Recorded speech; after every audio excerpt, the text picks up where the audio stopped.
بسم الله الرحمن الرحيم إن الحمد لله نحمده ونصلي على رسوله الكريم وعليكم السلام. أما بعد، قال الله تعالى: هو الذي أرسل رسوله بالهدى ودين الحق ليظهره على الدين كله ولو كره المشركون. وہ ذات جس نے بھیجا اپنے رسول کو بالہدا ہدایت دے کر، ہدایت کے ساتھ، وہ دین الحق، دین حق دے کر بھیجا، اس کے ساتھ بھیجا تاکہ وہ سارے دینوں پر غالب آئے. دنیا میں جتنے بھی دین رائج ہیں اس پر اسلام غالب آئے. اللہ تعالیٰ نے آپ کو اس لیے بھیجا. بھائیو، آپ کی سیرت آپ سن رہے تھے اور آپ کے سامنے پچھلی مرتبہ شیب ابی طالب، جس میں کافروں نے آپ کا اور آپ کے خاندان والوں کا، چاہے مسلمان ہوں چاہے کافر، ان کا بائیکاٹ کیا. عبد مناف، ان کی اولاد کا، عبد المطلب اور ان کی اولاد کا، اور ان کو 3 سال تک ایک گھاٹی میں ان کو رہنا پڑا. کوئی ان سے شادی نہیں کرتا تھا، کوئی ان سے لین دین نہیں کرتا تھا، کھانا پینا ان کو نہیں دیا جاتا تھا. بچے بھوک سے بلکتے تھے، روتے تھے. لوگوں نے چمڑے چبائے. یہ بری حالت ہوئی کہ چمڑے چبانے پڑے ان کو. اور اس حالت میں بھی ابو طالب نے بڑے عظیم کارنامے سر انجام دیے. رات کے ٹائم آپ جب سونے کے لیے آتے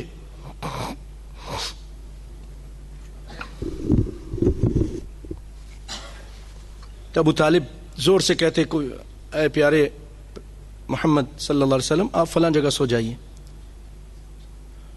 اور پھر رات کے کسی پہر آ کر ان کو کہتے: اٹھیے چپکے سے، اب یہاں نہیں سوئیے، جا کے فلاں جگہ جا کے سو جائیے، کوئی خاص جگہ. اور اپنے بیٹوں میں سے کسی بیٹوں کو، علی کو، جعفر کو، یا کسی اور کو، یا اپنے بھتیجوں میں سے کسی کو وہاں سلا دیتے. بھائیو، اس میں راز کیا تھا؟ ابو طالب یہ چاہتے تھے کہ اگر کوئی جاسوس یہاں موجود ہے اور رات کو دیکھ رہا ہے کہ کدھر سوئے ہیں اور رات کو قتل کرنا چاہتا ہے، اور جب وار کرے تو میرا بیٹا یا میرے بھتیجوں میں سے کوئی قتل ہو جائے، محمد مصطفیٰ بچ جائیں. اللہ اکبر، اللہ اکبر. جانثاری کی انتہا ہے بھائیوں. پھر ایک دن ایسا ہوا جب 3 سال تقریباً گزر گئے، کفار میں ہی سے جو بائیکاٹ کر رہے تھے 5 آدمی وہ تیار ہوئے کہ بھئی یہ ظلم ہے. وہ بھوک سے بلکیں، ان کو کھانا نہ ملے اور ہم کھائیں پئیں. تو ایک دن یہ لوگ حرم میں آئے اور آ کر کافروں کی مجلس لگی تھی. تو انہوں نے آ کر کہا کہ میں اس معاہدے پر راضی نہیں ہوں. ہم تو کھائیں پئیں اور ہمارے بھائی بند ہیں، ان کو کھانا نہ ملے، ان کے بچے بھوک سے بلکیں اور بڑے پریشان. میں نہیں بیٹھوں گا جب تک اس کو چاک نہیں کیا جائے گا. تو دوسرے ساتھی کہنے لگے میں بھی آپ کے ساتھ ہوں. پھر تیسرے نے کہا، چوتھے، 5 آدمی. ابو جہل اس قدر تیز تھا، کہنے لگا یہ پروگرام ایسا لگتا ہے رات میں کہیں بنایا گیا تھا. اور واقعی پہلے سے یہ ایک تیار ہوا، پھر دوسرا تیار ہوا، 5 آدمی. تو جب یہ بات ہو رہی تھی، ادھر ابو طالب عبادت میں مشغول تھے. وہ آئے، کہنے لگے مجھے محمد نے صلی اللہ علیہ وسلم ایک خبر دی ہے.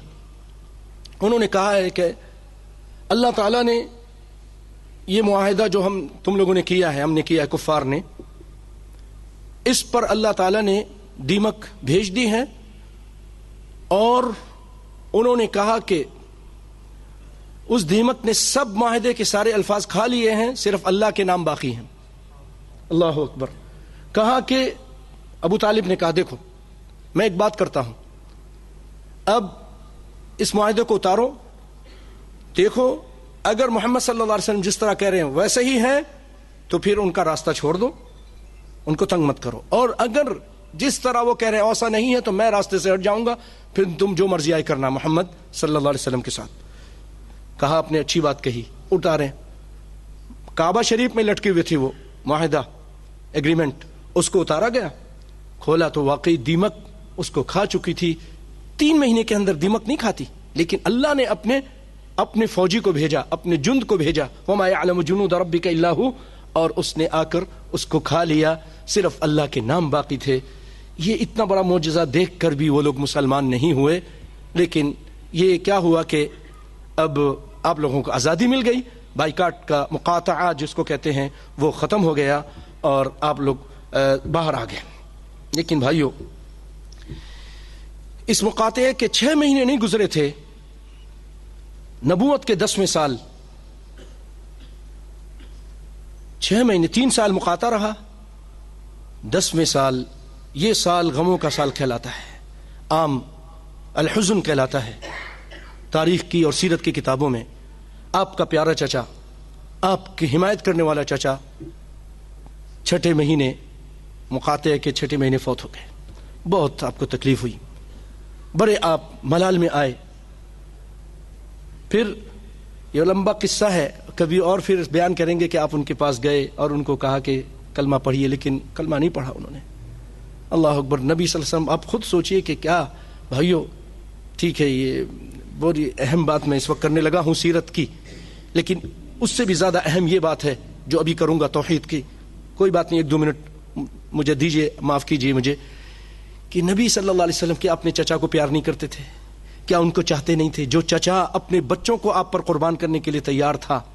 توجہ دیجئے بھائیو، کیا آپ سے دل سے نہیں چاہتے تھے کہ مسلمان ہو جائے؟ بھائیو چاہتے تھے. آپ تو ہر ایک کے لیے چاہتے تھے، پھر اپنا چچا ہو اس کے لیے نہ چاہیں، اور جو اتنی قربانیاں دے رہا اس کے لیے نہ چاہیں. چاہے سب کچھ ہوا، لیکن آپ کی چاہت اللہ کے چاہت کے آگے پوری نہیں ہوتی. انہوں نے کلمہ نہیں پڑھا، اور انہوں نے بخاری کی روایت نے کہا وَأَبَى أَن يَقُولَ لَا إِلَهَ إِلَّا اللَّهُ، لا الہ الا اللہ کہنے سے انکار کر دیا، اور اسی حالت میں وہ فوت ہو گئے.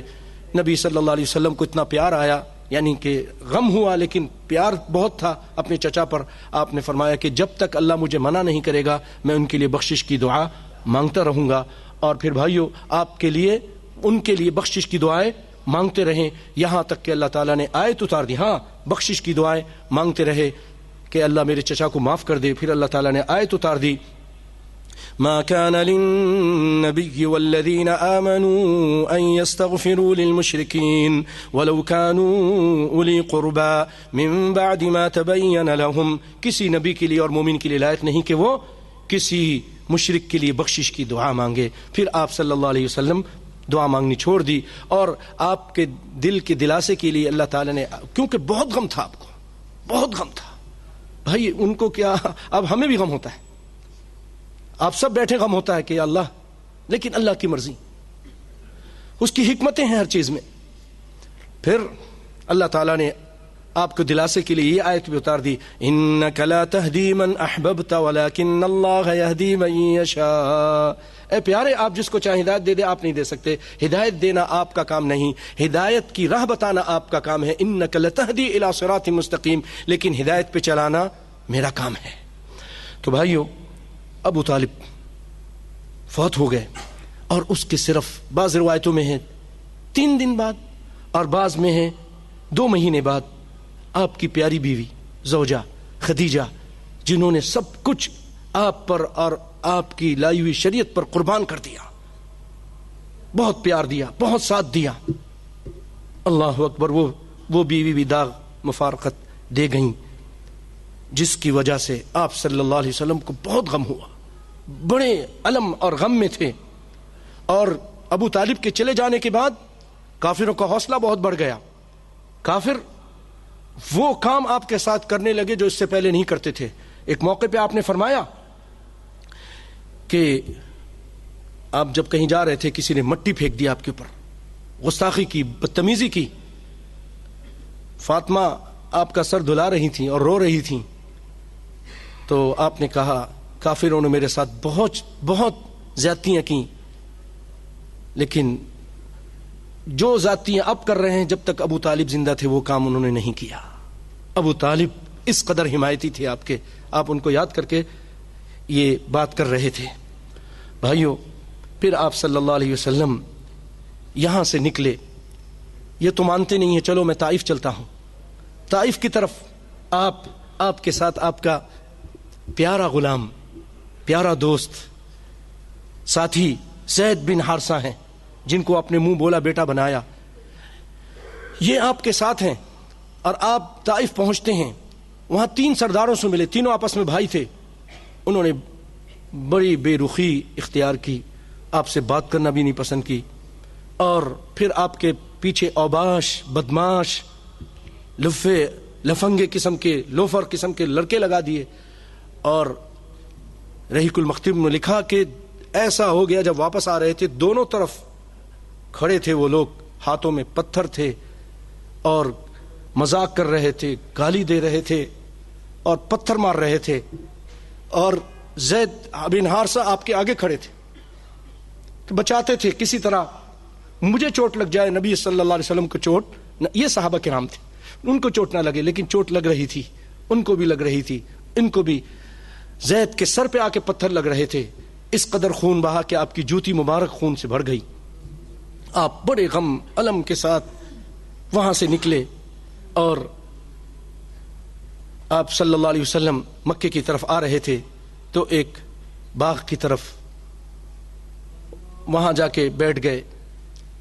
تو ربیعہ کے 2 بیٹے عتبہ, انہوں نے دیکھا تو انہوں نے اپنے آدمی کو بھیجا ایک غلام کو کہ جاؤ یہ انگور کا خوشہ لے کے جاؤ دو. ان کو ترس آ گیا. آپ صلی اللہ علیہ وسلم نے بسم اللہ کر کے اس پہ ہاتھ بڑھایا تو وہ شخص حیران ہو گیا. غلام کہنے لگے آپ بسم اللہ کہہ رہے ہیں, یہاں تو کوئی بسم اللہ نہیں کہتا.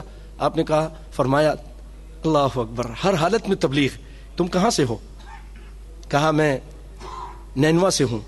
کہا یونس بن متا کے شہر سے, اس ملک سے ہو؟ کہا آپ کو کیا معلوم, ان کا کیسے آپ کو پتا چلا, وہ کون ہیں؟ وہ تو نبی ہیں. کہا وہ بھی نبی, میں بھی نبی ہوں, وہ میرے بھائی تھے, وہ میرے بھائی تھے. تو وہ شخص اسی وقت مسلمان ہو گیا. اور وہ ادھر سے دیکھ رہے تھے کہ لگے ہمارے غلام پہ بھی اس کا جادو چل گیا, نعوذ باللہ. بہرحال آپ بڑے غم الم میں تھے. آپ سوچئے اپنے شہر میں بھی سکون نہیں, باہر نکلے انہوں نے بھی بہت بری آپ کے ساتھ رویہ اختیار کیا. اسی دوران اللہ کی طرف سے مدد آتی ہے. حوصلہ بڑھانے کے لیے اللہ تعالیٰ جبریل علیہ السلام کو بھیجتے ہیں. جبریل علیہ السلام, جبریل امین تشریف لاتے ہیں. دیکھا آسمان پہ بیٹھے ہوئے ہیں. السلام علیکم. وعلیکم السلام. کہا میرے ساتھ اللہ تعالیٰ نے پہاڑوں کا فرشتہ بھیجا ہے, پہاڑوں کا فرشتہ آپ کے اشارے کا منتظر ہے. پھر اس نے سلام کیا, السلام علیکم یا رسول اللہ. وعلیکم السلام. اللہ کے رسول, آپ کہیں اجازت دیں تو میں ان کو بین اخشبین, 2 پہاڑ کے درمیان ان کو پیس کے رکھ دوں. کیا ایٹمی پاور ہوگی, اس سے بھی زیادہ پاور میں یوز کروں گا اور ان کافروں کو تباہ و برباد کر دوں گا. آج یہ دیکھیے ذرا بات پہ مسلمانوں کو کس طرح پیستے ہیں, مارتے ہیں, کچلتے ہیں, نسل کی نسل تباہ کر دیتے ہیں. لیکن کائنات کے امام کو اتنی بڑی پاور مل رہی ہے, لیکن آپ صلی اللہ علیہ وسلم فرماتے ہیں نہیں, میں یہ چاہتا ہوں کہ یہ نہیں تو ان کی نسل, ان کی آنے والی نسلیں وہ کلمہ پڑھ کر مسلمان ہو جائیں. اور اللہ نے ایسے ہی کیا. اللہم اہد قومی فإنہم لا يعلمون. آپ نے دعا مانگی, اے اللہ یہ میری قوم کو معلوم نہیں ہے, ان کو ہدایت عطا فرما دے. پھر اللہ تعالیٰ نے آپ کی دعا قبول فرمائی. آج وہاں پر اسلامی ہے اور ماشاءاللہ لوگ مسلمان ہیں. یہ آپ کی دعائیں تھیں بھائیوں. پتھر کھانے کے باوجود بھی اپنے دشمن کے لیے آپ نے وہاں یہ دعائیں کی. پھر آپ صلی اللہ علیہ وسلم نے ایک آدمی ہے اخنس بن شریق کی طرف بھیجا کہ میں تمہاری پناہ میں اور تمہاری امن چاہتا ہوں کہ تم مجھے امن دے دو, اپنی پناہ میں لے کر مجھے مکہ آنے دو. اس نے کہا میں نہیں کر سکتا. سہیل بن عمر اس کی طرف بھیجا آدمی, اس نے بھی منع کیا. پھر آپ صلی اللہ علیہ وسلم نے مطعم بن عدی کی طرف آدمی بھیجا. یہ کئی نسل کے بعد آپ کی سلسلہ میں ملتا ہے آپ سے. یہ تلوار لے کر کھڑا ہو گیا, اپنے بچوں کو لے کر کہا آؤ چلو چلتے ہیں, اور مکہ کعبہ شریف گیا, آپ کو اپنی پناہ میں لایا.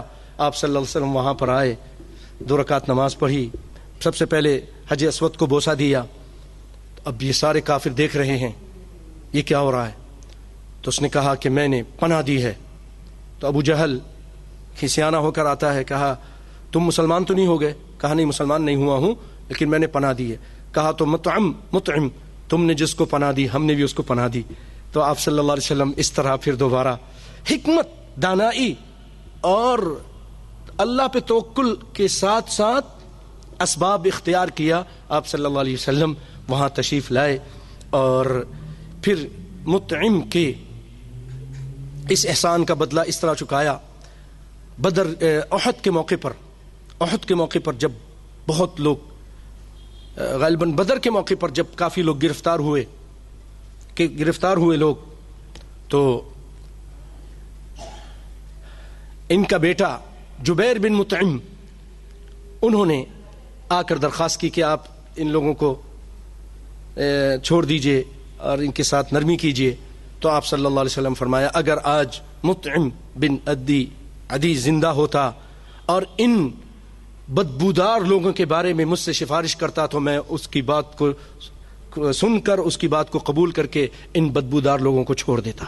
یہ آپ صلی اللہ علیہ وسلم وفادار, بات کو یاد رکھتے تھے, کسی نے احسان کیا اس کو بھولتے نہیں تھے.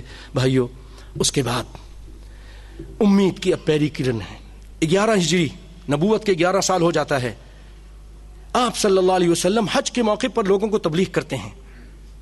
مینا کی ایک گھاٹی میں آپ بہت سارے لوگوں کے پاس گئے, شام کے لوگوں کے پاس گئے, دیگر علاقوں کے لوگوں کے پاس گئے. تو یثرب سے ایک قافلہ آیا ہوا تھا, ان کے پاس گئے.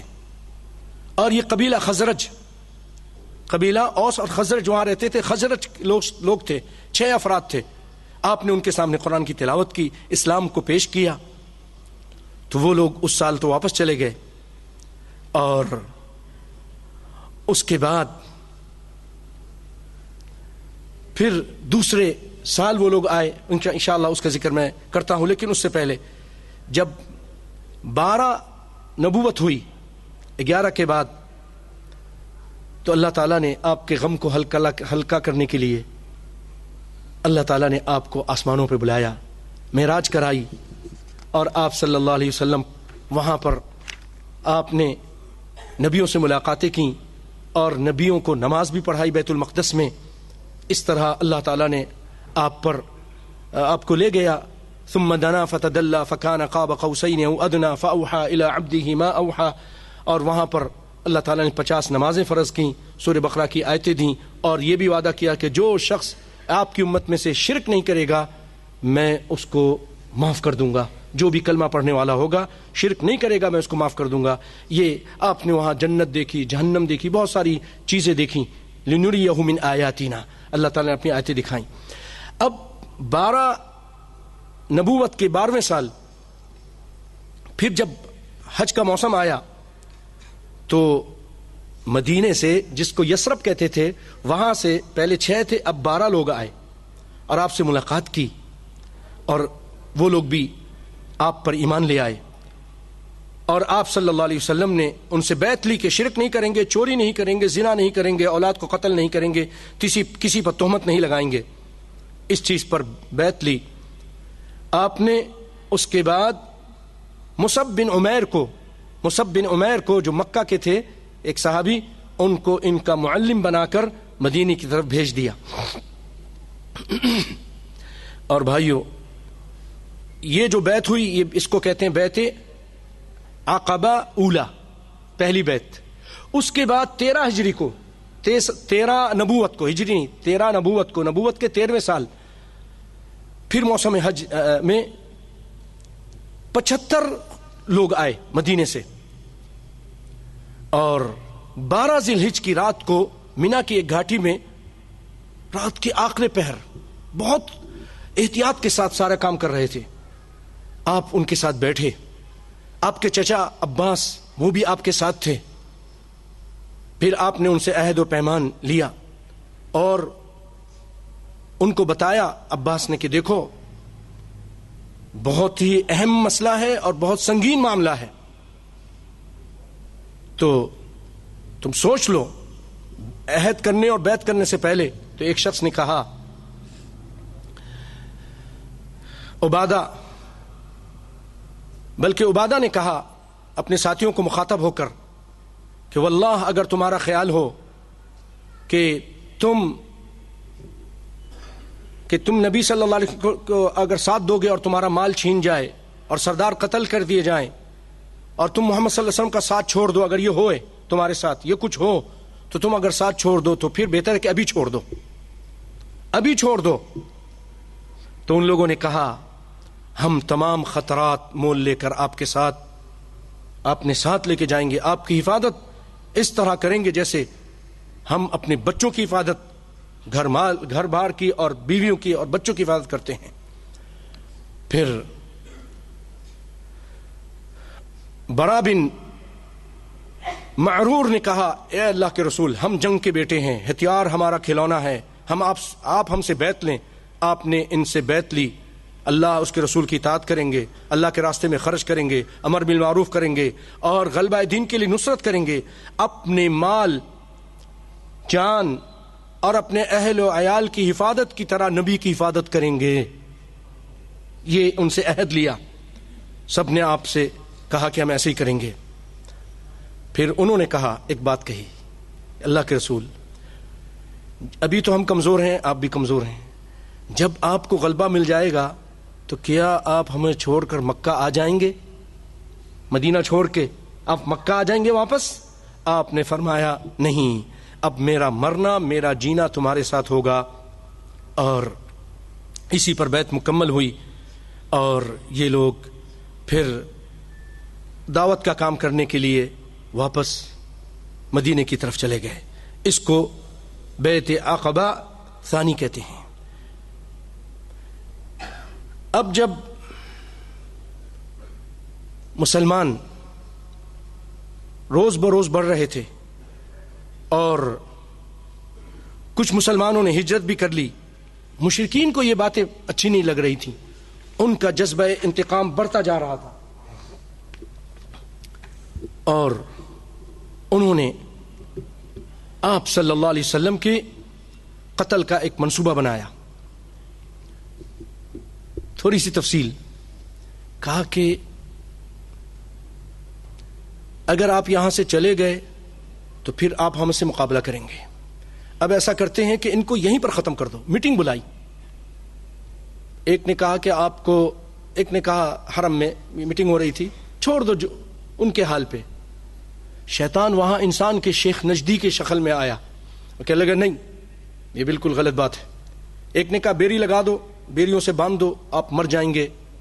کہا یہ بھی غلط ہے، تم کو نہیں معلوم ان کے چاہنے والے کس قدر آپ پر اپنی جان قربان کرتے ہیں، آپ کو چھڑا کے لے جائیں گے۔ ابو جہل نے کہا میں یہ کہتا ہوں ہر قبیلے سے ایک ایک آدمی لو اور ان کو تیز تلوار دو اور یکدم آپ پر حملہ کرو، تو ابو بنو ہاشم، عبد مناف وغیرہ آپ کے خاندان آپ سے کس سے بدلہ لے گا، کس سے لڑے گا، تو وہ دیت پہ راضی ہو جائیں گے، ہم ان کو دیت دے دیں گے۔ تو شیطان جو بیٹھا تھا انسان کی شکل میں، شیخ نجدی کی شکل میں، کہنے لگے یہ نوجوان نے جو بات کی ہے بڑی زبردست بات کہی ہے۔ اب وہ لوگ تیار ہو گئے اور جا کر آپ کے گھر کے آگے بیٹھ گئے تلواریں لے کر کہ آپ صلی اللہ علیہ وسلم کو جیسے نکلیں گے قتل کر دیں گے۔ لیکن وَمَكَرُوا وَمَكَرَ اللَّهُ وَاللَّهُ خَيْرُ الْمَاكِرِينَ، وہ مکر کر رہے تھے، اللہ تدبیریں کر رہا تھا، اور رات کے ٹائم آپ وہاں سے نکلے، ان کے سروں پر مٹی ڈالتے ہوئے اللہ نے ان کی آنکھیں پکڑ لی، ہر چیز پر قادر ہے۔ من کان للہ کان اللہ لہ، جو اللہ کا ہو جاتا اللہ اس کا ہو جاتا ہے۔ ان کو کچھ نظر ہی نہیں آیا، اور یہ آیت آپ پڑھتے ہوئے وَجَعَلْنَا مِن بَيْنِ أَيْدِيهِمْ سَدًّا وَمِنْ خَلْفِهِمْ سَدًّا فَأَغْشَيْنَاهُمْ فَهُمْ لَا يُبْصِرُونَ، یہ آیتیں پڑھتے ہوئے نکل گئے اور وہاں سے پھر ابو بکر کے گھر گئے اور وہاں سے ہوتے ہوئے آپ غار ثور میں جا کر وہاں پر کچھ دن ٹھہرے، اور پھر آپ صلی اللہ علیہ وسلم جب راستے میں تھے، سبحان اللہ، ایک شخص سراقہ وہ آگے بڑھا آپ کو پکڑنے کے لیے، مارنے کے لیے، کیونکہ کافروں نے انعام کا اعلان کیا تھا کہ 1000 اونٹ دیں گے. تو یہ جیسے آگے بڑھا، ابو بکر تھوڑے گھبرا گئے رسول اللہ کی وجہ سے، آپ کو تکلیف پہنچے گی. تو آپ صلی اللہ علیہ وسلم اللہ سے دعا کی، اس کے گھوڑے کے پاؤں نیچے پھنس گئے، زمین میں دھس گئے. پھر اس نے کہا آپ میرے لیے دعا کیجئے، آپ نے دعا کی، پھر نکلے، پھر پھنس گئے. پھر اس کے غلط ارادے 3 مرتبہ ایسا ہوا تقریباً، یا 2 مرتبہ. تو پھر اس نے کہا سراقہ تیرا کیا حال ہوگا؟ آپ صلی اللہ علیہ وسلم فرمایا جب تیرے ہاتھ میں کیسر و کسرا کے کنگن ہوں گے، ایران کے بادشاہ کے کنگن ہوں گے. تو اس نے کہا مجھے لکھ کر دے دیجئے. آپ نے لکھوا کر دے دیا. اور عمر کے زمانے میں وہ بات پوری ہوئی. سیدنا عمر کے زمانے میں وہ دور آیا. دیکھیے اتنے سچے نبی تھے، کب بات کہی. کمزوری کا عالم ہے، مجبوری کے عالم میں آپ اپنے گھر سے نکل رہے ہیں اور ایران کی فتح کی خوشخبری سنا رہے ہیں. اور پھر وہ چیز ہوئی. اس وقت پھر وہ آیا، سراقہ نے دکھایا اور سیدنا عمر نے وہ کنگن سونے کے سراقہ کو دے دیے. اللہ اکبر. بھائیو پھر آپ صلی اللہ علیہ وسلم غار ثور سے 8ویں روز آپ صلی اللہ علیہ وسلم وادی قبا میں پہنچے. وادی قبا میں پہنچے، غار حرام، وہاں بھی غار میں بھی پہنچ گئے تھے. اللہ تعالیٰ نے اس کا بھی ذکر کیا، ابو بکر کا، ان کا ثانی اثنین اذ ہما فی الغار اذ یقول لصاحبہ. وہاں بھی اللہ نے ان کی آنکھیں پکڑ لی. اگر وہ پاؤں کی طرف دیکھتے تو رسول اللہ نظر آ جاتے، لیکن ان کو نظر نہیں آئے. یہ بھی ایک لمبا قصہ ہے، لیکن میں کیونکہ مختصر چاہتا ہوں اختصار کے ساتھ. پھر آپ قبا پہنچے. وہاں پر اہل قبا نے بڑے جوش اور خروش کے ساتھ آپ کا استقبال کیا. قبا میں آپ نے 14 روز قیام کیا. مدینے سے پہلے قبا ہے، قریبی ہے. 14 روز آپ نے وہاں قیام کیا. بخاری مسلم کی روایت ہے. اس دوران آپ نے قبا مسجد کی بنیاد رکھی. کس نے بنیاد رکھی؟ رسول اللہ صلی اللہ علیہ وسلم نے. اور جمعہ کے روز صبح کے وقت آپ صلی اللہ علیہ وسلم مدینہ کی طرف نکلے. نماز جمعہ آپ نے راستے میں بنو سالم کی مسجد میں پڑھائی. نماز جمعہ بنو سالم کی مسجد میں پڑھائی اور پھر اس کے بعد مدینے کی طرف آپ نے قصد کیا. جمعہ مبارک مغرب سے تھوڑا پہلے آپ صلی اللہ علیہ وسلم مدینے میں داخل ہوئے. مدینے کی گلی کوچے اور در و دیوار اللہ کی حمد و ثنا سے گونج اٹھیں اور اللہ کی تعریفیں کر رہے تھے. اور اس دن مدینے کا نام، یثرب کا نام مدینۃ الرسول پڑ گیا. اور مختلف قبائل نے آپ کی میزبانی کا شرف حاصل کیا اور پروٹوکول کے ساتھ، اسلحے کے ساتھ آ گئے. ایک یہودی نے، سب گھر میں تھے، روزانہ آتے تھے آپ کے انتظار میں اور چلے جاتے تھے. روزانہ آتے. ایک دن ایک یہودی اپنے کام سے کہیں اوپر چڑھا تو دیکھا وہ سفید کپڑوں میں آ رہے ہیں. اس نے کہا اے عرب کے لوگوں، وہ جس کا تم انتظار کر رہے تھے کتنے دنوں سے وہ آ رہے ہیں. سارے وہ انصاری وہاں سے نکلے اسلحے لے کر. پورا استقبال اور پورا پروٹوکول آپ کو دیا اور آپ کے ارد گرد آگے پیچھے ہو گئے اور آپ صلی اللہ علیہ وسلم کو وہاں لے کر آئے. اور پھر آپ کو معلوم ہے ابو ایوب انصاری رضی اللہ تعالیٰ عنہ، ان کے نصیب میں مہمان نوازی آئی. اور کیونکہ وہ جو ہے کجاوا لے گئے تھے جو اونٹ کے پر رکھا جاتا ہے، تو آپ نے فرمایا آدمی اپنے کجاوے کے ساتھ ہوتا ہے.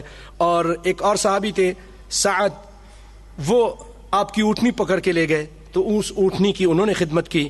پھر آپ صلی اللہ علیہ وسلم نے سیدہ عائشہ سودا، جن سے شادی ہو گئی تھی سیدہ خدیجہ کے بعد، ان کو، اور سیدہ عائشہ اور فاطمہ، ام کلثوم، یہ سیدنا اسامہ بن زید، ان کے ساتھ ام ایمن، اور یہ لوگ یہاں مدینے پہنچ گئے. اور آپ کی تیسری بیٹی زینب، جو ابھی زوجہ ابو العاص تھیں، جو ابو العاص کی زوجہ تھیں، وہ نہیں پہنچ سکیں. وہ بدر کے بعد مدینے پہنچیں.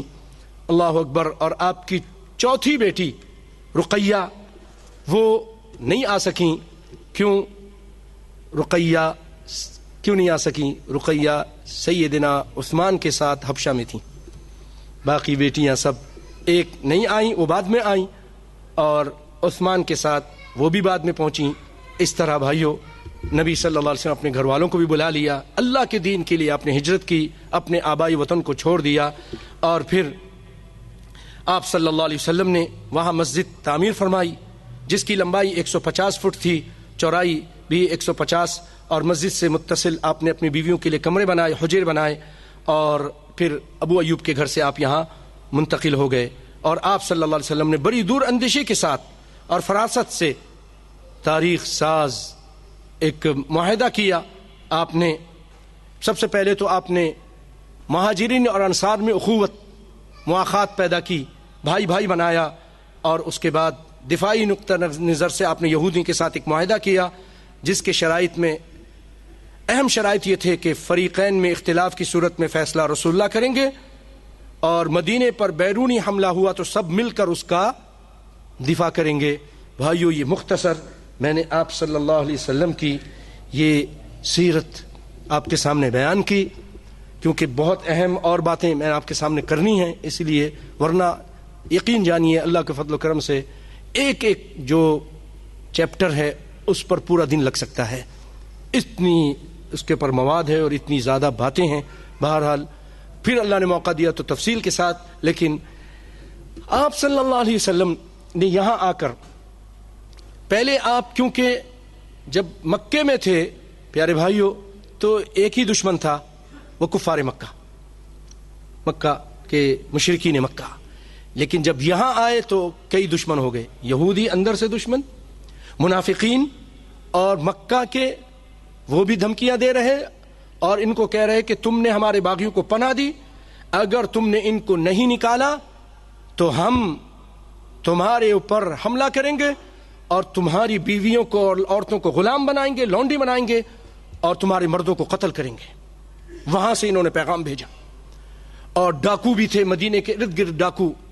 یہ اس طرح بھائیوں کئی دشمن تھے، مکے میں ایک، مدینے میں بہت سارے دشمن، اب ان سب سے جنگیں ہونی تھیں۔ ادھر سے کئی مرتبہ انہوں نے حملے کی کوشش کی، بدر کے لیے وہ خود آئے، اپنے قافلے کو بچاتے ہوئے وہ لوگ آئے، مدینے پہ حملہ کیا، اچانک یہ ہو گیا، 313 ساتھی تھے۔ پھر احد کی جنگ ہوئی، پھر احزاب، اس طرح کے تقریباً بھائیوں آپ صلی اللہ علیہ وسلم نے کل 7 غزوے کیے، 7 غزوے۔ اگر سرایا کو شامل کیا جائے، سرایا اس کو کہتے ہیں، سریا، کہ جس جنگ میں آپ نہیں تھے، صحابہ کو بھیجا اور انہوں نے جنگ کی، ٹھیک ہے، لیکن جس میں آپ بنفس نفیس شریک تھے اس کو غزوہ کہتے ہیں، اس کو غزوہ۔ وہ کل 7 ہیں، بدر، احد، احزاب، خیبر اور موتا اور غزوہ مکہ، فتح مکہ یعنی، اور غزوہ حنین۔ اب آپ سوچئے، دیکھیے اس 7 جنگوں میں آپ حیرت میں پڑ جائیں گے کہ کائنات کا امام خون بہانے قتل کرنے کے لیے اس دنیا میں نہیں آیا، اخلاق کے ذریعے دین اسلام کو پھیلانے کے لیے، توحید کو پھیلانے کے لیے، لوگوں کی عبادت سے نکال کر اللہ کی عبادت کی طرف لگانے کے لیے آیا تھا۔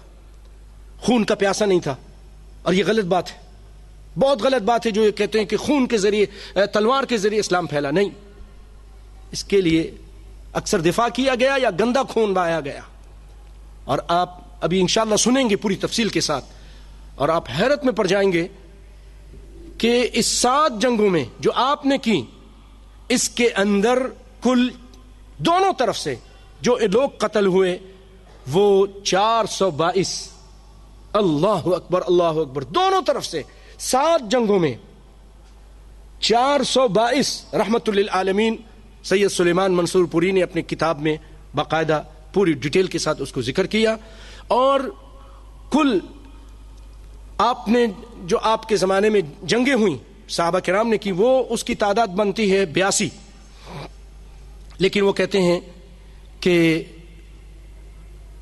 یہ 82 ہے، اس میں یہ بھی 7 بھی شامل ہیں، اور اس میں کل جو لوگ کام آئے ہیں وہ 1161، 1161 82 جنگوں میں، 82 مارکوں میں کتنے؟ 1161۔ اور نبی صلی اللہ علیہ وسلم نے باقاعدہ جو خود جس جنگوں میں حصہ لیا اس میں دونوں طرف سے 422 اور مسلمانوں کی طرف سے 136 اور کافروں کی طرف سے. یعنی اب آ جائے حقیقی بات, دشمنوں کا جو نقصان ہوا, دشمنوں کو جو قتل کیا گیا, وہ صرف 286. 286 7 جنگوں میں. یا اللہ, یہ کون سی جنگ تھی؟ کس طرح آپ جنگ کر رہے تھے؟ اللہ اکبر. اب آ جائیے اس کے مقابلے میں پچھلے زمانے کی میں آپ کو کچھ سیر کراتا ہوں, جدید زمانے کے بھی آپ کو دکھاتا ہوں. آج ان کو گالی دیتے ہیں, برا بھلا کہتے ہیں, دہشت گرد کہتے ہیں, ظالم, ڈاکو, پتہ نہیں کیا کیا کہتے ہیں. جو ان کے منہ میں آتا ہے کارٹون بناتے ہیں, گستاخی کرنے کی کوشش کرتے ہیں. بھول گئے کہ یہ کائنات کا عظیم انسان ہے جو رحمت للعالمین ہے صلی اللہ علیہ وسلم. بھائیو, 540 عیسوی میں نوشہرواں نے شام پر چڑھائی کی, ملک شام پر چڑھائی کی, اور اس کے دارالحکومت انطاکیہ کی اینٹ سے اینٹ بجا دی, اینٹ سے اینٹ شہر تباہ کر دیے. باشندوں کا, وہاں کے رہنے والوں کا قتل عام کیا, عمارتوں کو مسمار کیا. اور جب بھی اس کی تسکین نہیں ہوئی اس نوشہرواں کی, تو اس نے شہر میں آگ لگا دی, پورے شہر کو آگ لگا دی, سب کو مار دیا. سن 1099 عیسائیوں نے جب بیت المقدس پر قبضہ کیا تو مسلمانوں کی حالت یہ تھی کہ ہر طرف ان کے ہاتھ اور پاؤں کٹے پڑے تھے, انبار لگا تھا, آگ میں زندہ پھینکا جا رہا تھا مسلمانوں کو عیسائی پکڑ پکڑ کے. اب بتائیے دہشت گرد کون؟ زندہ پھینک رہے تھے. کچھ لوگوں نے فصیل سے کود کر ان کو پھینک دیا, وہ ادھر ہلاک ہوئے. گلیوں میں ہر طرف سر ہی سر نظر آ رہے تھے. کچھ لوگوں نے سیدنا سلیمان کے ہیکل میں پناہ لی, وہ 10,000 تھے. عیسائیوں نے ان سب کو 10,000 آدمی کو ایک جنگ میں قتل کیا, ان لوگوں نے, عیسائیوں نے. یہ کتاب ہے یورپ پر اسلام کا احسان. آج مہذب ترین یورپ کا حال عہد قدیم کے وحشی یورپ سے بھی ذرا مختلف نہیں. مارچ سن 1992 میں بوسنیا کے مسلمان شہریوں نے جب ریفرنڈم کے ذریعے آزادی کا فیصلہ کیا, آپ کو پتا ہوگا کچھ دنوں پہلے, تو متعصب صرف عیسائیوں نے بوسنی مسلمانوں پر جو ظلم ستم کیے وہ تاریخ کا سیاہ ترین باب ہے. مسلمانوں کے سینوں پر خنجروں سے صلیب کا نشان بنایا گیا, یہ عیسائیوں نے کیا. بچوں کو ذبح کر کے ماں باپ کو ان کا خون پینے پر مجبور کیا گیا. حاملہ خواتین کے پیٹ چاک کر معصوم بچے نکال کر ذبح کیے گئے. کم سن نوجوان اور بوڑھی خواتین کی آبرو ریزی کی گئی, اس کے بعد ان کے قتل کیا گیا. مسلمان قیدیوں کے جسموں سے اس طرح خون نکالا گیا, قیدی ہیں خون نکال رہے ہیں کہ وہ جب خون ہی نہیں رہے گا تو کیا زندہ رہیں گے. بڑی المناک اور خوفناک موت کے منہ میں اس طرح وہ جاتے تھے, سسک سکک کے مرتے تھے. وہ دیہاتوں کے دیہات انہوں نے نظریں آتش کر دیے. پناہ گزین کو زندہ جلا دیے گئے, لاشوں کا مصلح کیا گیا, سر کاٹ کر, اخباروں میں آیا, میں نے خود پڑھا, سر کاٹ کر صرف فوجیوں نے ان سے فٹ بال کھیلا. یہ دہشت گردی ہے کہ نبی صلی اللہ علیہ وسلم نے 7 جنگوں میں دشمن کے کتنے آدمی بتائے تھے؟ میں نے 286 آدمی, صرف 286 آدمی. اللہ اکبر. یہ 7 روزہ تکبیر جو کراچی سے نکلتا ہے 1993 15 جولائی کا, یہ 7 روزہ تکبیر ہے. بھائیو, نبی صلی اللہ علیہ وسلم نے قانون بنایا کہ بچوں کو, بوڑھوں کو, بیمار کو, زخمی کو, معذوروں کو, گوشہ نشینوں کو, درویشوں کو قتل نہ کرو. فوجیوں سے کہہ دیا قتل کس کو کرو؟ جو تمہارے سامنے مقابلے میں آئے گا. بس قانون بنایا. عورتوں بچوں کو قتل نہ کرو.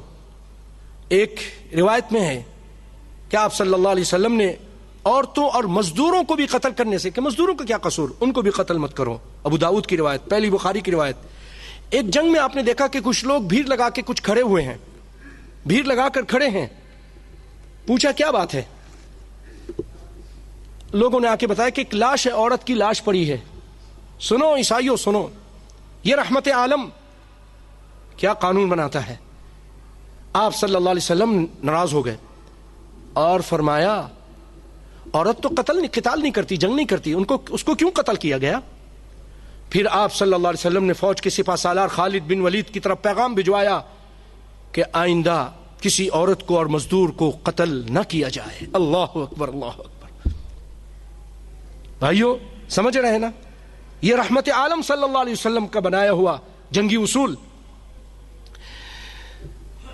عہد نبوی کے مہذب اقوام، آپ کے زمانے میں جو مہذب اپنے آپ کو کہلاتے تھے، قیصر و کسریٰ کا حال یہ تھا. 613 عیسوی میں ایرانی بادشاہ خسرو پرویز نے قیصر روم ہرقل کو شکست دی. اس کی مفتوحہ علاقے میں تمام مسیحی عبادت خانے مسمار کر دیے. 60,000 غیر مقاتلین، ایک تو جنگ کرتے ہیں نا فوجی، ان کے علاوہ غیر مقاتلین جو جنگ نہیں کر رہے تھے، 60,000 عورتیں اور بچے اور بوڑھوں کو تیغ تیغ کیا. 30,000 مقتولوں کے سروں سے شہنشاہ ایران کا محل سجایا گیا.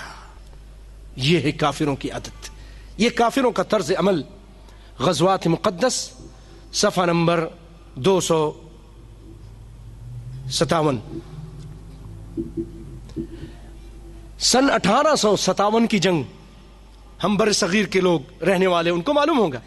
1857 کی جنگ آزادی انگریزوں کے خلاف، جس کو آزادی ہند کہا جاتا ہے، جس بے دردی سے اور سنگ دلی سے بچوں عورتوں کو قتل کیا گیا. مورخ کہتا ہے کہ اس کا اندازہ آپ اندازہ کیجئے درج ذیل اقتباس سے. میں ابھی اقتباس پڑھوں گا. جنگ آزادی میں 27,000 اہل اسلام نے پھانسی پائی ہندوستان کے اندر. 27,000، 27,000 ان کو پھانسی دیا گیا اس جنگ آزادی میں. کافروں نے، انگریزوں نے، تاجدار برطانیہ نے اور اس کے کارندوں نے 7 دن برابر قتل عام ہوتا رہا. بادشاہ کے سامنے بادشاہ کے نوجوان بچوں کو قتل کیا گیا. بہادر شاہ ظفر آخری بادشاہ، نوجوان بچوں کو قتل کیا گیا. اس قدر قتل ہوا کہ کوئی حساب نہیں. بچوں کو مارا گیا، عورتوں سے برا سلوک کیا گیا. سن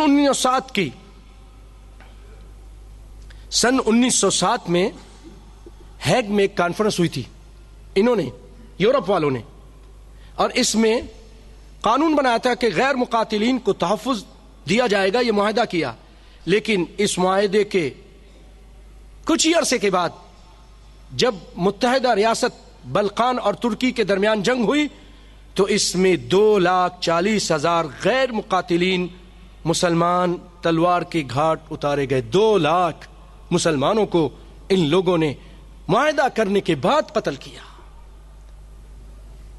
اللہ نے سچ کہا ہے کہ جب یہ قابو پالے تو یہ نہ کسی معاہدے کی پاسداری کرتے ہیں، نہ کسی قرابت داری رشتہ داری کی پاسداری کرتے ہیں. الا ولا ذمہ.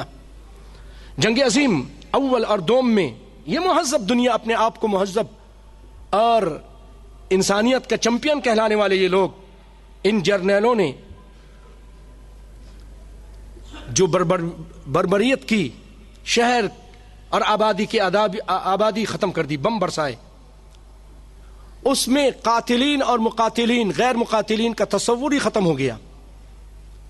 جنگ عظیم دوم میں جدید تہذیب و تمدن کے 3 بڑے علمبرداروں، امریکہ کے ٹرومین،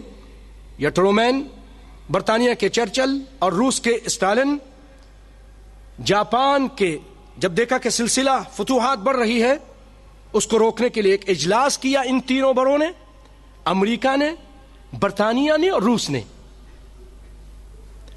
اجلاس کیا کہ اب جاپان کے لوگوں کو، ان کی فوجوں کو کس طرح روکا جائے۔ چنانچہ 6 اگست سن 1945 کو یہ انسانیت کے دعوے دار، کھوکھلے دعوے دار، ان لوگوں نے 1945 میں ہیروشیما پر 6 اگست کو اور 9 اگست 1945 کو ناگاساکی میں ایٹم بم گرایا۔ 1.5 لاکھ غیر مقاتلین شہری قتل کیے گئے، آن کے آن میں صفحہ ہستی سے مٹ گئے۔ اب بتائیے دہشت گرد کون ہے جس نے 7 جنگوں میں تمہارے 286، کیوں حافظ صاحب 286، اور تم نے ایک جنگ میں صرف شہریوں کو جو قتل کیا، 1.5 لاکھ شہری کو، سیویلین کو۔ ماہنامہ قومی ڈائجسٹ، لاہور، جولائی 1995۔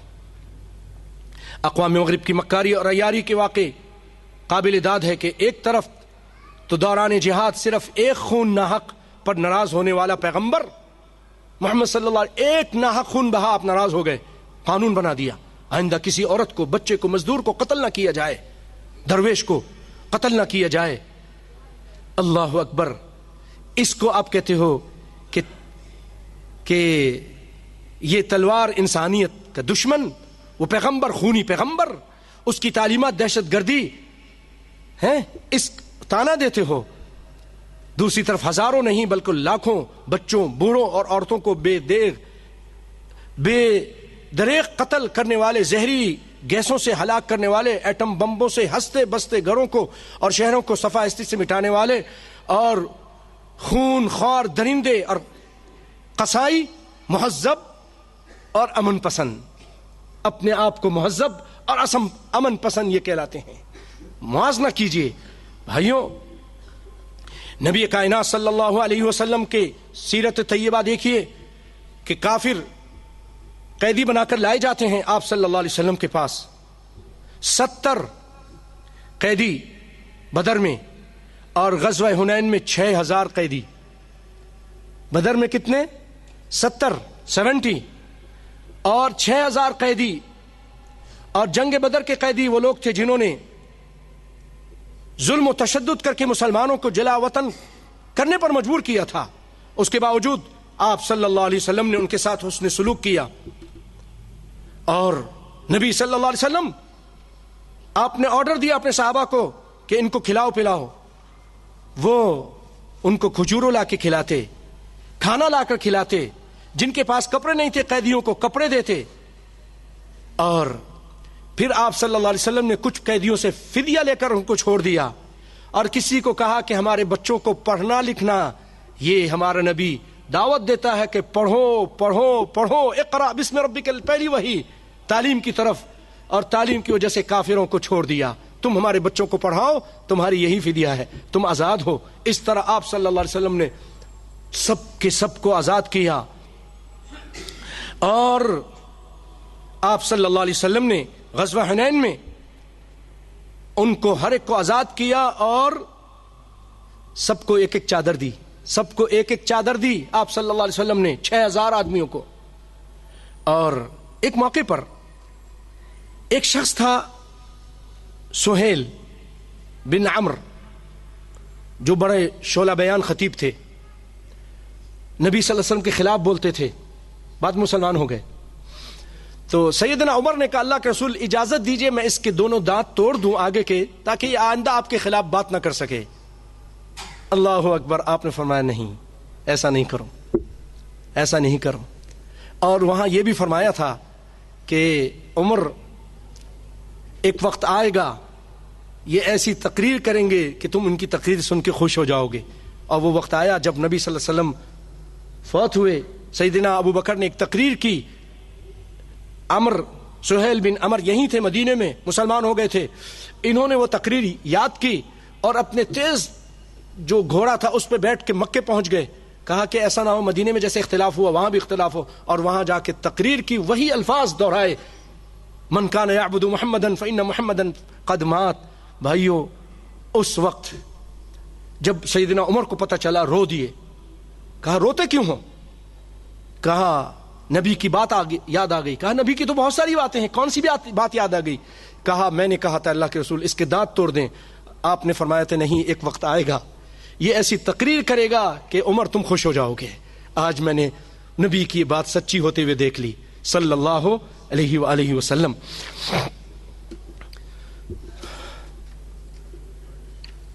اور بھائیو, یہ تو میں نے آپ کے سامنے جو بیان کیا یہ اجتماعی طور پہ معاملہ تھا. آئیے ایک انفرادی معاملہ آپ کو قصہ سناتا ہوں. ایک شخص ہے ثمامہ بن اسال, یمامہ کے بادشاہ ہیں. وہ پکڑ کے لائے گئے اور ان کو باندھ دیا گیا, اور وہ بڑے تکبرانہ انداز میں اکڑوں کے ساتھ بات کرتے ہیں.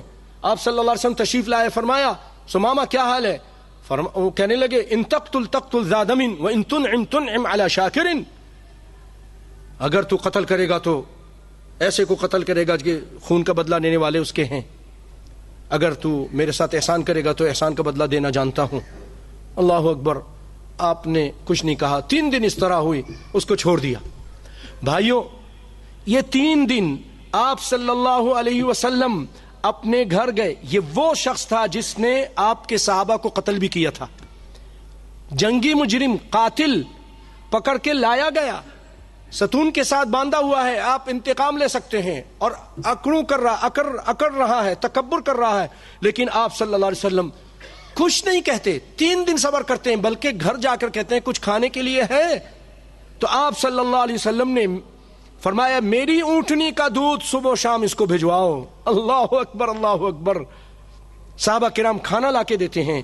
یہ جب معاملہ اس ثمامہ نے, بادشاہ نے, بڑا زبردست بادشاہ تھا, دیکھا 3 دن کے بعد جب وہ آپ نے چھوڑ دیا, جاؤ ثمامہ تم کو آزاد کر دیا, بھاگ کے گیا, نہا کے آیا اور کہا مجھے کلمہ پڑھائیے. کہا ہم نے تو تم کو آزاد کر دیا ہے, جاؤ.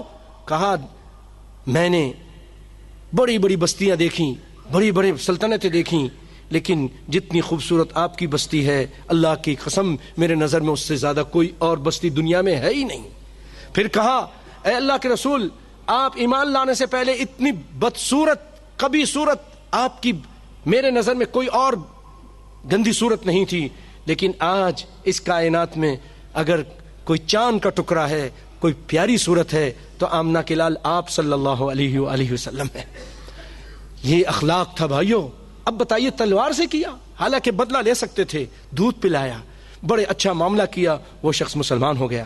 اب اس کے مقابلے میں سنیے ان لوگوں کی بات سنیے. قیصر روم باسل سن 963 میں 963 سے 1025 اس نے بلغاریہ فتح کیا, تو 15,000 اسیران جنگ کی آنکھیں نکلوائیں.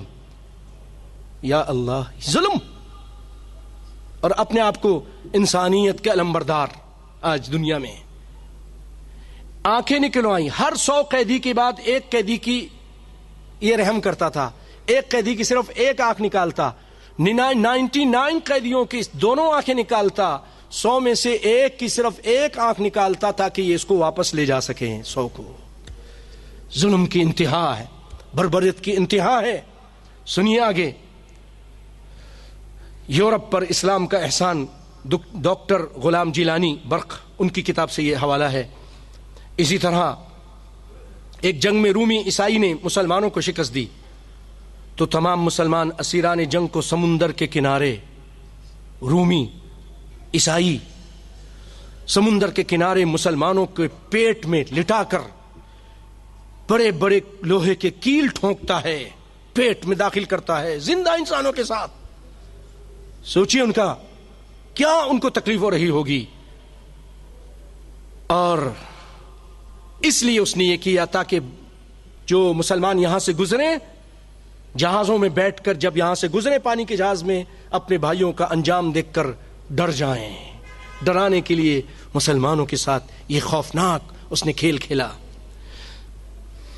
سن 1799 میں مہذب یورپ کے سب سے بڑے جرنل نیپولین اور پونا پارٹ نے یافا کے 4,000 ترک مسلمان قیدیوں کو محض اس عذر کے بنا پر قتل کر دیا 4000 آدمیوں کو کہ ان کو میں کہاں سے کھلاؤں، کھانے کے لیے میرے پاس نہیں ہے، سب کو ختم کر دیا، میں ان کو مصر کہاں سے بھیجوں گا، قتل کر دیا۔ یہ دیکھیں انسانیت ہے ان لوگوں کی۔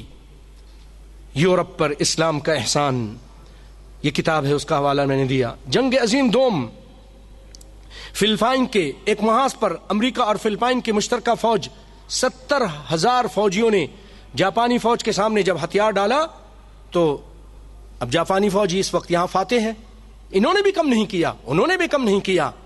یہ ہیں انسانیت، اپنے آپ کو انسانیت کے چیمپئن کہلاتے ہیں، انسانیت کے دشمن ہیں۔ ان لوگوں نے کیا کیا؟ جاپانی فوجوں نے 75,000 ان قیدیوں کو شدید گرمی، بھوک اور پیاس کی حالت میں 65 میل پیدل ان کو کہا چلو، چلا کر ان کو بھوکے پیاسے چلا کر اپنے کیمپوں پہ لے جا رہے تھے، جس کی وجہ سے بھوک اور پیاس اور لمبے سفر کی وجہ سے بہت سارے لوگ راستے میں ہلاک ہوئے، بہت سارے لوگ راستے میں ہلاک ہوئے۔ قومی ڈائجسٹ سن 1992 بھائیوں، آپ صلی اللہ علیہ وسلم نے فتح کیا مکہ کو۔ آپ کے سامنے آپ کی چچا کا کلیجہ چبانے والی عورت ہندا موجود ہے، آپ کی بیٹی کا حمل ضائع کرنے والے آدمی بھی موجود ہیں، آپ کے صحابہ کرام کو قتل کرنے والے، تکلیف دینے والے سارے لوگ آج موجود ہیں۔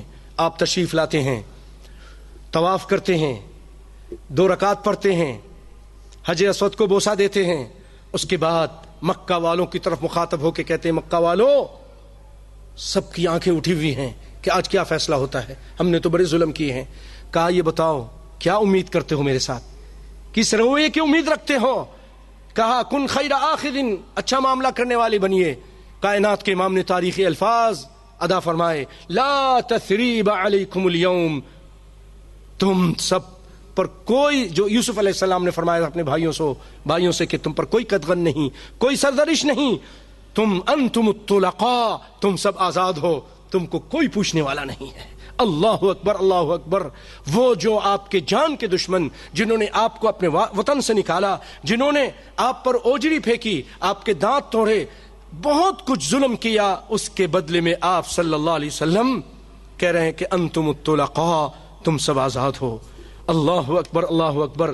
کائنات میں کوئی مثال ہو تو پیش کرو، کوئی مثال ہو تو پیش کرو، جن دشمنوں نے ان کے ساتھیوں کو، خود ان کو تکلیف دی، ان کے چچا کو قتل کیا اور ان کے ساتھ کلیجہ چبایا۔ بھائیو، اس سے بڑھ کر کوئی بات ہوگی؟ حضرت سیدنا حمزہ کا کلیجہ چبانے والی عورت کو بھی معاف کر دیا، وحشی کو معاف کر دیا جس نے آپ کے چچا کو قتل کیا، بس اتنا کہا کہ میرے سامنے نہ آیا کرو، مجھے میری چچا یاد آ جاتے ہیں، میں انسان ہوں، پھر میں ایسا نہ ہو کہ میں کوئی حرکت کر بیٹھوں، بس میرے سامنے نہ آنا۔ کوئی مثال ہو تو پیش کرو بھائیو۔ اللہ اکبر، اللہ اکبر۔ بھائیو، سیدنا عمر نے بیت المقدس کو فتح کیا، معلوم ہے آپ کو، ان کی کتابوں میں تھا۔ آپ گئے وہاں پر، اپنے غلام کے ساتھ گئے، وہاں پہنچے تو آپ نے لکھ کر دیا کہ امیر المؤمنین کی طرف سے ایلیا کے لوگوں کو یہ امان دی جا رہی ہے کہ ان کے گرجے اور ان کو کچھ نہیں کہا جائے گا، گرجے ثابت رہیں گے، مذہبی آزادی ہوگی، گرجے نہیں گرائے جائیں گے اور ان کے صلیب کو کچھ نہیں کہا جائے گا۔ اللہ اکبر، اللہ اکبر۔ یہ امیر المومنین نے ان سے معاہدہ کیا، امان دی، سیدنا ابو بکر نے امان دی، معاہدہ کیا کہ ان کے خانقاہیں، سیدنا ابو بکر نے عیسائیوں سے معاہدہ کیا، ان کے گرجے منہدم نہیں کیے جائیں گے، کوئی جنگی قلعہ نہیں گرایا جائے گا، ناقوس بجانے کی اجازت ہوگی جو یہ بجاتے ہیں اپنے گرجا گھروں میں، تہوار کے موقع پہ صلیب لے جانے کی اجازت ہوگی، باہر اگر لے جائیں، جزیہ کی شرح صرف 10 درہم سالانہ، 10 درہم سالانہ ہمارے زکوٰۃ سے بھی کم، بہت کم سالانہ، اس کے مقابلے میں زکوٰۃ ہم بہت زیادہ ادا کرتے ہیں. یہ کہتے ٹیکس لے رہے ہیں، ٹیکس لے رہے ہیں. سوچو تو صحیح کتنا ٹیکس لے رہے ہیں؟ صرف 10 درہم اور سالانہ، اور جو 7,000 میں سے صرف 1,000 ذمی سے وصول کی جائے گی. اپانچ سے، نادر، غریب ذمیوں سے کوئی ٹیکس نہیں لیا جائے گا، 10 درہم بھی نہیں لیے جائیں گے، بلکہ بیت المال ان کی کفالت کرے گی. عہد فاروقی میں ابو عبیدہ ابن الجراح ایک جگہ انہوں نے فتح حاصل کی اور مسلمان ان کی حفاظت کرنے لگے، لیکن روم کے دباؤ کی وجہ سے وہاں سے آپ کو شہر چھوڑ کے جانا پڑ رہا تھا. تو آپ نے ان لوگوں کا ٹیکس واپس کیا اور ان عیسائیوں سے کہا کہ ہم اب تمہاری حفاظت نہیں کر سکتے ہیں کیونکہ ہمیں دشمن کا مقابلہ کرنا ہے، ہم وہاں جا رہے ہیں. تو اس وقت عیسائی زار و قطار رو رہے تھے. اٹھاؤ تاریخ، آج مسلمانوں کو برا کہتے ہو، یہ تمہارے ساتھ مسلمانوں فاتحین کا سلوک تھا. ان کے ٹیکس واپس کیے، چاہتے تو قتل کر سکتے تھے، قتل نہیں کیا، کچھ نہیں کیا. تو وہ پادری ان کا بشپ ہاتھ میں انجیل لے کر کہتا ہے، اس مقدس کتاب کی قسم، اگر کبھی ہمیں اپنا حاکم خود منتخب کرنے کا اختیار دیا گیا تو ہم ان مسلمانوں کو اپنا حاکم منتخب کریں گے. اتنے عادل اور انصاف، اتنے عدل اور انصاف کرنے والے لوگ. بھائیوں، ہمارے اپنے سندھ کا واقعہ 711 میں محمد بن قاسم جب سندھ کو فتح کرتے ہیں اور جب فوجیوں کو مرہم رکھتے ہیں اپنے مسلمانوں کے زخموں پر، تو کافروں اور ہندوؤں کے زخموں پر بھی مرہم رکھتے ہیں. اس قدر اچھا برتاؤ کیا کہ جب وہاں سے جا رہے تھے تو سندھ کے جو کافر لوگ تھے وہاں اس وقت ان کی ہر ایک کی آنکھیں اشکبار تھیں، رو رہے تھے. بلکہ وہ اس قدر ان سے متاثر تھے کہ انہوں نے بت بنائے تھے محمد بن قاسم کے. اللہ اکبر، اللہ اکبر. بھائیو، یہ اخلاق تھا مسلمانوں کا، مسلمان جرنیلوں کا اور سپاہیوں کا. سن 711 میں مسلمانوں نے اندلس کو فتح کیا تو فاتح قوم کے حسن سلوک کی گواہی ایک انگریز مورخ دیتا ہے کہ اندلس پر عربوں کی حکومت اس قدر عادلانہ اور عاقلانہ اور مشفقانہ تھی کہ اس کی مثال اندلس کی تاریخ میں نہیں ملتی. بھائیو، اللہ کے فضل و کرم سے اور بھی بہت ساری باتیں ہیں، لیکن میں سب کو سمیٹ کر مختصر کر کے آپ کو اسی طرف لاتا ہوں. ان لوگوں نے، آپ سوچئے کہ ایک طرف نبی صلی اللہ علیہ وسلم 7 جنگوں میں کافروں کے 286 آدمی قتل ہوتے ہیں اور یہ لوگ جنگ عظیم اول جو 1914 سے لے کے 18 تک، اس میں 75 لاکھ آدمی ہلاک کیے گئے اور 1 خرب 86 ارب ڈالر کا نقصان کیا. اور جنگ عظیم دوم میں جو 1939 سے لے کر 1945 تک یہ جنگ ہوئی، جس میں تصور کیجئے، سوچئے کتنے ہوں گے، 4.5 کروڑ انسان ہلاک کیے گئے. اب بتاؤ، انسانیت کے محسن انسانیت تم ہو یا محمد مصطفیٰ صلی اللہ علیہ وسلم ہیں یا مسلمان ہیں؟ یہ اعداد شمارے تمہارے سامنے ہیں. اٹھاؤ تاریخ، اٹھاؤ یہ کتابیں اور دیکھو انسانوں کو بھیڑ بکریوں سے بھی زیادہ برے انداز میں جو تم نے قتل کیا. 4 کروڑ انسان ہلاک ہوئے. صرف ایک شہر سٹالن گراڈ میں 10 لاکھ افراد لقمہ اجل بنے. جرمنی میں 60 لاکھ انسان گیس چیمبروں میں ہلاک کیے گئے، گیس کے اندر. جاپان کے 2 شہروں کو مکمل طور پر صفحہ ہستی سے مٹا دیا گیا. بیک وقت 4 براعظموں میں یورپ، امریکہ، ایشیا، افریقہ پر مسلسل 6 برس یہ جنگ، منحوس جنگ، اس کے محیط سائے چھائے رہے. اللہ اکبر بھائیوں. اور اس کے مقابلے میں نبی صلی اللہ علیہ وسلم نے کیا کچھ کیا. اس لیے میں یورپ والوں کو ایک پیغام دیتا ہوں کہ دنیا کے اے لوگوں، آج دنیا جس بد امنی تمہاری وجہ سے، تم لوگوں نے ڈرامے کیے 9/11 کا ڈرامہ کر کے خامہ خواہ لوگوں کو مارا اور کتنا نقصان کیا، آج دہشت گردی کا تم الزام دیتے ہو. آج دنیا کو دہشت گردی کے چیلنج ہے، اس کے مقابلے میں انسانوں کے بنائے ہوئے نظریات، ان کے قانون سب بیکار ہو چکے ہیں. اب الہامی کتاب قرآن پاک اسلام کا لایا ہوا قانون، اس کو لاؤ، اس کو نافذ کرو. جس طرح محمد صلی اللہ علیہ وسلم نے امن و امان قائم کیا اور ان کے خلفاء نے امان قائم کیا پوری دنیا میں. ایک عورت چلتی تھی صنعاء سے لے کر حضر موت تک، اس کو کسی کا ڈر نہیں ہوتا تھا، صرف اللہ کا ڈر یا بھیڑیے کا ڈر ہوتا تھا اپنی بکری پر. اس طرح کا امن اگر چاہتے ہو تو آؤ اللہ کی کتاب کو اپنا لو اور یہ نبی رحمت صلی اللہ علیہ وسلم کی سیرت کو اپنا لو. اور یاد رکھو بھائیو کہ محمد صلی اللہ علیہ وسلم، کتنا ٹائم باقی ہے؟ 10 منٹ. بھائیو اللہ تعالیٰ نے محمد صلی اللہ علیہ وسلم پر ایمان لانے اور نہ لانے کا آپ کو اختیار دیا ہے. فمن شاء فلیؤمن ومن شاء فلیکفر، تمہاری مرضی ایمان لاؤ نہیں لاؤ تمہاری مرضی. لیکن یہ میرا اتنا پیارا پیغمبر ہے، اس کی میرے یہاں اتنی عزت ہے، اتنی توقیر ہے کہ اگر کسی نے اس کی شان میں غستاخی کی تو میں برداشت نہیں کروں گا. ایمان نہ لاؤ مجھ پر، لاؤ یا نہ لاؤ تمہاری مرضی، میں تم کو چھوڑتا ہوں.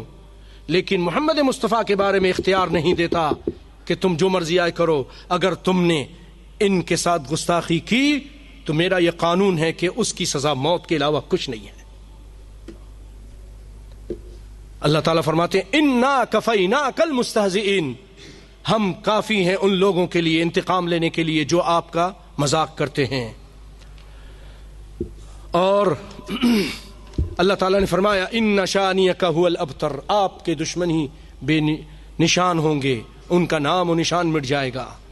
ایک مرتبہ ایسا ہوا سیدنا ابو بکر بیٹھے تھے، ایک شخص آیا اور آپ کو برا بھلا کہنے لگا.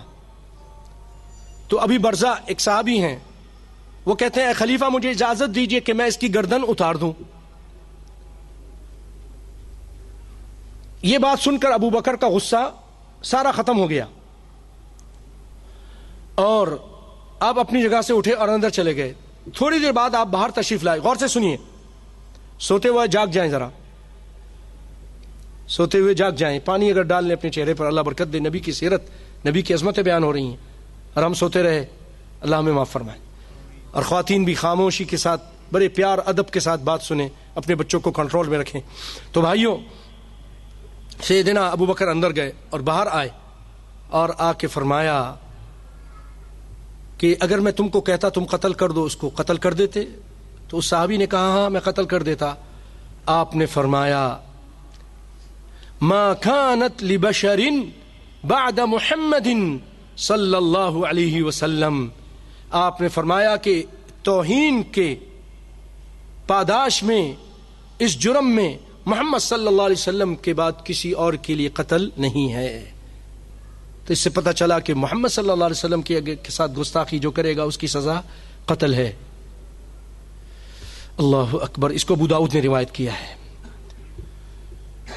بھائیو ایک یہودی تھا، وہ نبی صلی اللہ علیہ وسلم کو گالی دیتا تھا. اس کا نام تھا کعب بن اشرف، اور مسلمان عورتوں کی بھی برائیاں کرتا اور ان کے خلاف شعر کہتا. تو آپ صلی اللہ علیہ وسلم نے فرمایا کہ کون ہے جو کعب بن اشرف کی خبر لے؟ یہ مجھے گالی دیتا ہے، کون اس کی خبر لے گا؟ تو محمد بن مسلمہ ایک صحابی ہیں، وہ کھڑے ہو گئے، کیا میں خبر لوں گا.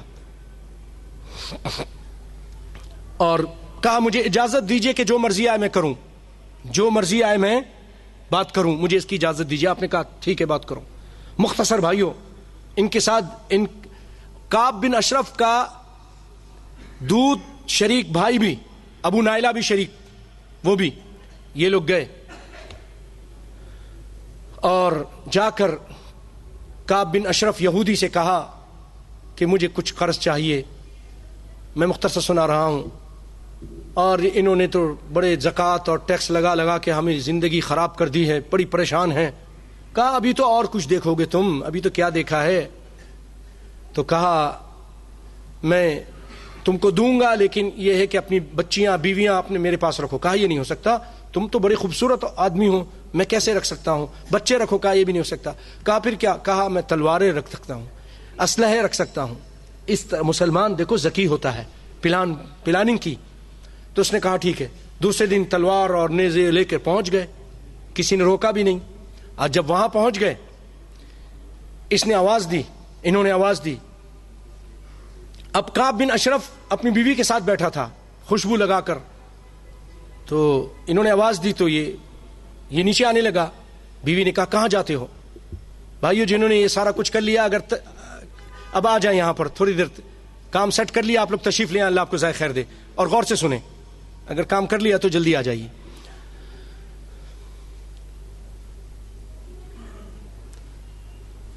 تو کہا کہ کہاں جا رہے ہو؟ کہا محمد بن مسلمہ آئے ہیں۔ کہا مجھے اس کی آواز سے خون کی بو آ رہی ہے۔ کہا نہیں میں جاؤں گا۔ آیا، اب باتیں کرنے لگا۔ کہا تم خوشبو کو بہت اچھی سونگنے دو مجھے۔ اس نے سر ایسے کر دیا، سونگتا ہے، صحابی سونگتے ہیں۔ کہا بہت اچھی خوشبو ہے۔ کہا میرے پاس عرب کی بہت حسین جمیل عورت ہے اور وہ خوشبو بناتی ہے۔ پھر چلتے چلتے کہا ایک مرتبہ اور سونگنے کے دو۔ ایک مرتبہ آپس میں پلاننگ کر لی تھی کہ تیسری مرتبہ جب پکڑوں تو تم لوگ وار کر دینا۔ تیسری مرتبہ کہا ایک مرتبہ دل کر رہا سونگاؤ خوشبو، تو اس نے پھر ایسے سر نیچے کیا۔ بھائیو سوچئے، اس بدبخت گستاخ رسول کا انتقام لینے کے رسول اللہ خود بھیج رہے ہیں، قانون ہے۔ آپ رحمت للعالمین ہونے کے باوجود ایسے ظالم سے انتقام لے رہے ہیں۔ اب کیا ہوا؟ تیسری مرتبہ انہوں نے پکڑ لیا زور سے اس کے بال اور کہا اللہ کے دشمن کو لو۔ صحابہ کرام نے جو ان کے ساتھ تھے، ابو نائلہ وغیرہ، زور سے اس پہ تلواریں ماری اور اس کو قتل کر دیا۔ اور پھر رسول اللہ صلی اللہ علیہ وسلم کو خوشخبری سنائی، نبی صلی اللہ علیہ وسلم کو جا کے خوشخبری سنائی۔ اسی طرح ابو رافع ایک یہودی تھا، اس کا واقعہ لمبا ہے اس لیے میں اس کو بھی آپ صلی اللہ علیہ وسلم نے اپنا آدمی بھیجا، قلعے کے اندر جا کر انہوں نے اس کو قتل کیا، قلعے کے اندر جا کر اس کو قتل کیا۔ اور بھائیو اسی طرح ابو لہب جو آپ کا گستاخ تھا، اللہ تعالیٰ نے اس کے بارے میں فرمایا تبت یدا ابی لہب وتب، فوراً آیت اتاری جب اس نے گستاخی کی۔ اور خسرو پرویز نے نبی صلی اللہ علیہ وسلم کی جب گستاخی کی، آپ کے خط کی گستاخی کی، صرف خط کو پھاڑ دیا، آپ صلی اللہ علیہ وسلم فرمایا کہ اللہ تعالیٰ اس کی سلطنت کو ٹکڑے ٹکڑے کر دے گا، اور یہی ہوا۔ اور ایک مرتد تھا، مسلمان ہوا، نبی کے ساتھ بیٹھتا، وہی لکھتا، پھر اس نے کہا نبی صلی اللہ علیہ وسلم پہ جھوٹ بولا کہ آپ اپنی طرف سے، میں آپ پر کوئی وحی نہیں آتی، اور اس نے آ کر نبی صلی اللہ علیہ وسلم پر جھوٹ بولا اور مرتد ہو گیا۔ کہنے لگا کہ ان کو تو کسی بات کا کوئی پتہ نہیں، جو میں لکھ کر دیتا تھا وہ پڑھتے تھے، جھوٹا عیسائی ہو گیا جا کر۔ اس کے بعد جب وہ مرا، اس کو عیسائیوں نے دفنایا، اس کی لاش باہر آ گئی۔ دوسرے دن دفنایا، پھر لاش باہر آ گئی۔ تیسرے دن دفنایا، بہت گہرا دفنایا، پھر اس کی لاش، اللہ تعالیٰ نبی کے گستاخ کو یہ اس کا انجام یہاں دکھایا۔ بھائیوں اور بھی کئی واقعات ہیں، لیکن میں ایک اہم واقعہ سناتا ہوں، آپ سنیے۔ ایک صحابی ہیں، نابینا ہیں، اور ان کی ایک لونڈی ہے، وہ نبیوں کو گالی دیتی ہے۔ اس لونڈی سے ان کے 2 موتیوں جیسے بچے ہیں۔ آپ نے اس کو ڈانٹا کہ نبی کو گالی نہ دیا کر، سمجھانے کی کوشش کی، لیکن وہ باز نہیں آئی۔ ایک رات انہوں نے جب رات کو اس نے گالی دی تو آپ نے چھڑا لے کر اس کے پیٹ میں گھونپ دیا. نابینا صحابی چھڑا لے کر اس کے پیٹ میں زور سے گھونپ دیا, وہ ہلاک ہو گئی. اور اس کے پیٹ میں بچہ تھا, وہ گر گیا, اس کی ٹانگوں میں آ گیا. صبح ہوئی, نبی صلی اللہ علیہ وسلم کے سامنے واقعہ پیش کیا گیا, بات بتائی گئی. آپ نے لوگوں کو جمع کیا اور پوچھا کس نے یہ کام دیا ہے, میں اس کو قسم دیتا ہوں. تو وہ نابینا صحابی کھڑے ہو گئے اور لوگوں کو پھلانگتے ہوئے نبی صلی اللہ علیہ وسلم کے پاس آ گئے اور کانپ رہے تھے. خوف بھی لگ رہا تھا کہ پتہ نہیں نبی صلی اللہ علیہ وسلم میرے ساتھ کیا کرتے ہیں. بیوی بھی اس کی تھی, ایک قسم کی لونڈی تھی, بچوں کی ماں تھی. یہ سارے غم تھے, ہم تھے, علم تھے, لیکن نبی صلی اللہ علیہ وسلم کے سامنے سب کچھ ہیش تھے. قربان کر دی اپنی بیوی کو اس نے, اور اب کانپ رہے تھے. عرض کرنے لگے اللہ کے رسول, میں نے اس کو قتل کیا ہے. وہ آپ کو گالی بکتی تھی, آپ کی ہجو کرتی تھی, میں نے اسے منع کیا, وہ باز نہیں آئی, میں نے اسے ڈانٹا, پھر بھی نہیں منع ہوئی, حالانکہ میرے 2 موتیوں جیسے خوبصورت بچوں کی ماں تھی, میری اچھی رفیقہ حیات تھی. لیکن کل رات جب اس نے آپ کو گالی بکی, ہجو کری, تو میں نے چھڑا پکڑ کے اس کا پیٹ پھاڑ دیا, اس کو قتل کر دیا. رسول اللہ صلی اللہ علیہ وسلم فرمایا, لوگوں سنو, گواہ رہو, اس لونڈی کا خون رائے گاہ ہے. اس کو ابو داؤد نے روایت کیا ہے, اس کو ابو داؤد نے روایت کیا ہے. بھائیوں, آخری قصہ سنا کر بات کو سمیٹتا ہوں. ابو جہل رسول اللہ کو گالی دیتا تھا, برا بھلا کہتا تھا, اس امت کا فرعون. جب جنگ کا موقع ہوا, جنگ بدر, 2 نوجوان صحابی عبد الرحمن بن عوف کہتے ہیں, میں کھڑا تھا کہ میں نے دیکھا اچانک دائیں اور بائیں نظر دارائی, دیکھا تو 2 انصار کے 2 لڑکے کھڑے ہیں, کم عمر ہیں. میری خواہش تھی کہ کوئی مضبوط قسم, ہر آدمی کی خواہش ہوتی ہے کہ میرے ساتھ مضبوط قسم کے لوگ ہوں جو دفاع بھی کر سکیں, اچھی طرح جنگ بھی کر سکیں. تو دیکھا نوجوان قسم کے کم سن لڑکے ہیں. تو ایک نے مجھے اشارہ کیا اور پوچھا, چچا کیا آپ ابو جہل کو جانتے ہیں؟ میں نے کہا ہاں. لیکن میرے بھتیجے, تمہیں اس سے کیا غرض؟ انہوں نے کہا, مجھے پتہ چلا ہے کہ وہ رسول اللہ کو گالیاں دیتا ہے. ان کو اتنا خیال تھا نوجوانوں کو, رسول اللہ کو گالیاں دیتا ہے. اور اس ذات کی قسم جس کے ہاتھ میں میری جان ہے, اگر میں نے اسے دیکھ لیا تو اس سے اس وقت تک الگ نہیں ہوں گا جب تک ہم دونوں میں سے جس کی موت پہلے آئی ہو وہ مر نہ جائے. یہ جذبہ تھا. اب میں اس کی بات پر مجھے تعجب ہوا. اسی دوران دوسرے نوجوان نے مجھے اشارہ کیا, وہی سوال کیا, اور میں نے اس کو یہی بتایا. چند لمحوں کے بعد میری نظر ابو جہل پر پڑی.